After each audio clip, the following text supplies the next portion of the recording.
Assalamualaikum warahmatullahi wabarakatuh.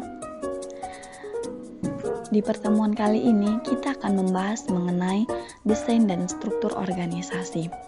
Sebelum itu, kami dari kelompok 3 yang beranggotakan Dedi Haryanto, Era Mustika, Mahgui, Putri Salsabila, Putri Yohana, dan Santi Melati. Seperti biasa, kami berharap teman-teman dapat pengetahuan dari video pembelajaran yang kami tampilkan.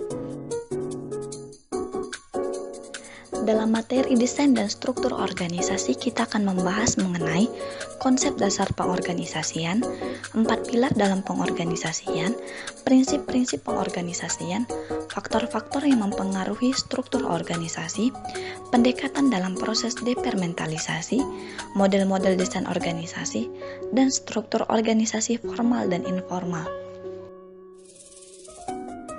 Konsep dasar pengorganisasian. Pengorganisasian adalah suatu proses untuk penentuan, pengkelompokan, pengaturan, dan pembentukan pola hubungan kerja dari orang-orang untuk tujuan organisasinya. Menurut Schermerhorn, pengorganisasian ini adalah proses mengatur orang-orang dan sumber daya lainnya untuk bekerja ke arah tujuan bersama. Dalam pengorganisasian, penyusunan struktur organisasi merupakan hal yang sangat penting agar setiap orang yang berada dalam organisasi tersebut mengetahui dengan jelas tugas atau pekerjaan, tanggung jawab, hak dan wewenang mereka. Ada 4 pilar dalam pengorganisasian. Yang pertama, pembagian kerja. Pembagian kerja merupakan upaya untuk menyederhanakan dari keseluruhan kegiatan dan pekerjaan yang mungkin saja bersifat kompleks menjadi lebih sederhana dan spesifik, di mana setiap orang akan ditempatkan dan ditugaskan untuk setiap kegiatan yang sederhana dan spesifik tersebut. Yang kedua, pengelompokan pekerjaan.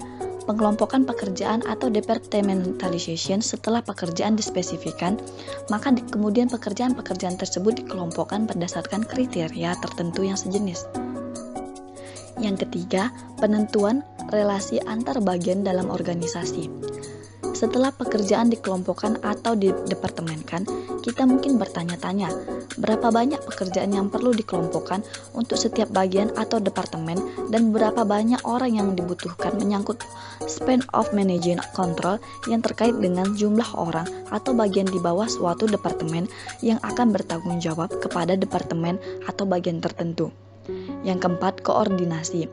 Pilar terakhir dari proses pengorganisasian adalah koordinasi.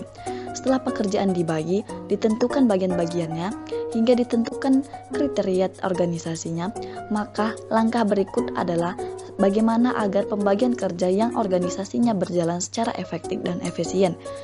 Disinilah peran dan koordinasi diperlukan sebagai pilar terakhir dari pengorganisasian.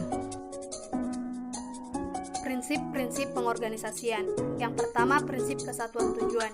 Dalam mengorganisasikan atau membuat suatu skema organisasi, hal pertama yang harus jelas adalah tujuan apa yang ingin dicapai perusahaan tersebut. Kedua, prinsip efisiensi, yaitu mengusahakan agar dalam pengembangan kurikulum dapat mendayagunakan waktu, biaya, dan sumber lain yang ada secara optimal.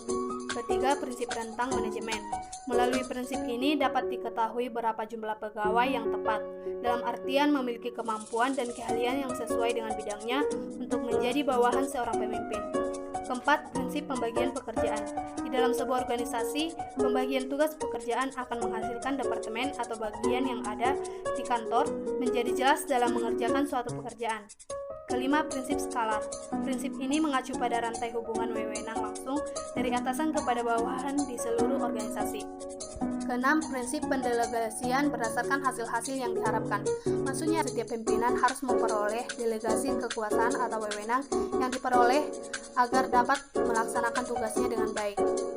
Ketujuh, prinsip definisi fungsional, yaitu pengembangan departemen mengharuskan aktivitas dikelompokkan untuk memudahkan pencapaian tujuan dan manajer dari setiap subdivisi harus mempunyai wewenang untuk mengkoordinasikan aktivitasnya dengan organisasi sebagai keseluruhan.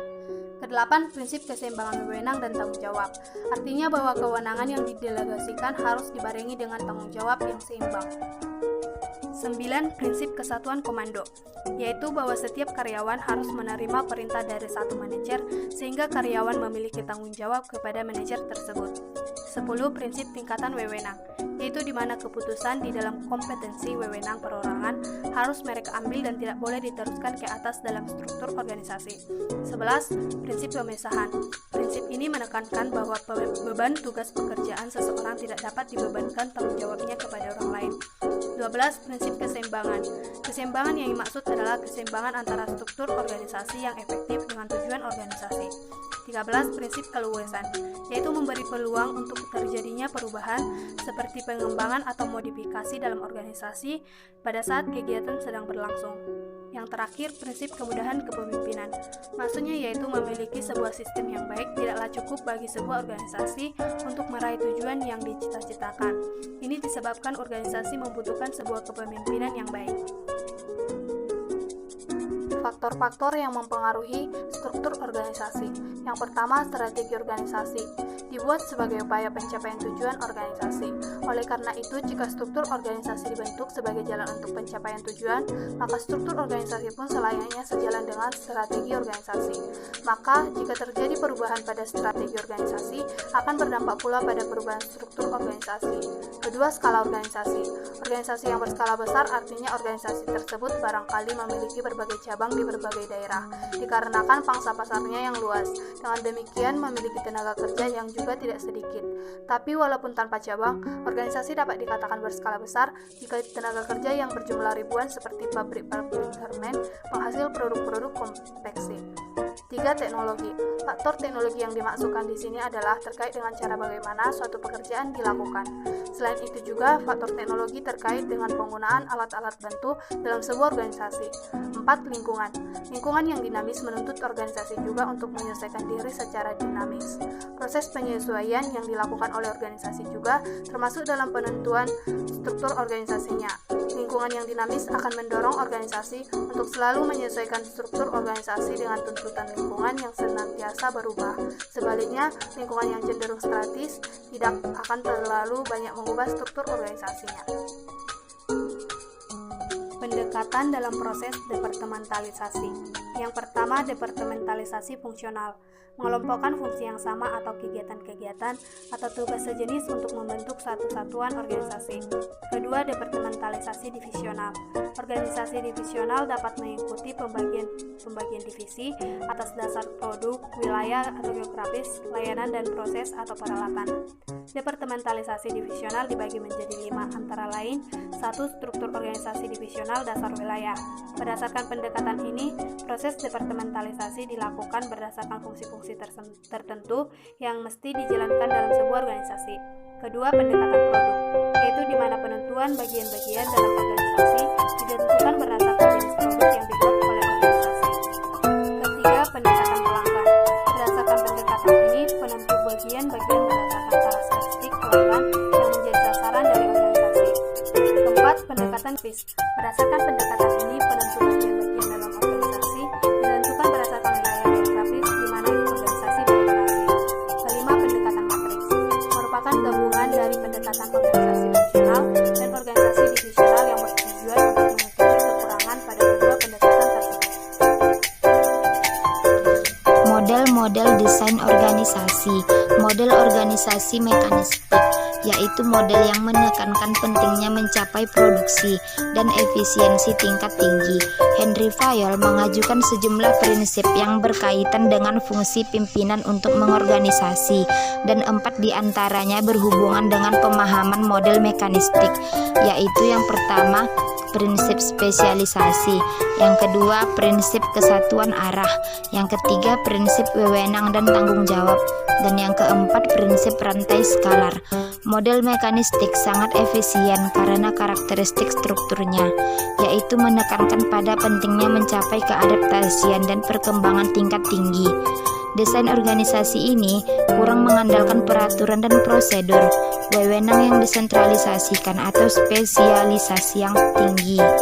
Model organik desain organisasi merupakan konstruksi dari model mekanistik.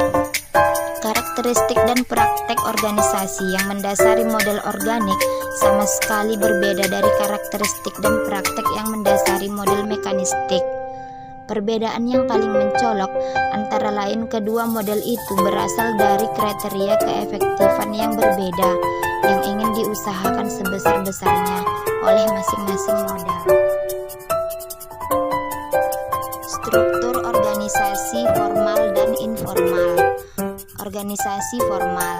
Organisasi formal adalah kumpulan dari dua orang atau lebih yang mengikatkan diri dengan suatu tujuan bersama secara sadar serta dengan hubungan kerja yang rasional. Contohnya, perseroan terbatas, sekolah, negara, dan lain sebagainya. Organisasi informal. Organisasi informal adalah kumpulan dari dua orang atau lebih yang terlibat pada suatu aktivitas serta tujuan bersama yang tidak disadari. Contohnya, arisan ibu-ibu sekampung, belajar bersama anak-anak SD, camping ke Gunung Pangrango rame-rame dengan teman, dan lain-lain. Kesimpulannya adalah pengorganisasian merupakan proses penyusun struktur organisasi yang sesuai dengan tujuan organisasi, sumber daya yang dimilikinya, dan lingkungan yang meliputinya. Organisasi merupakan suatu proses untuk merancang struktur formal, mengelompokkan dan mengatur serta membagi tugas-tugas atau pekerjaan di antara para anggota organisasi agar tujuan organisasi dapat dicapai dengan efisien. Terima kasih. Sekian presentasi dari kami akhiri dengan Assalamualaikum warahmatullahi wabarakatuh.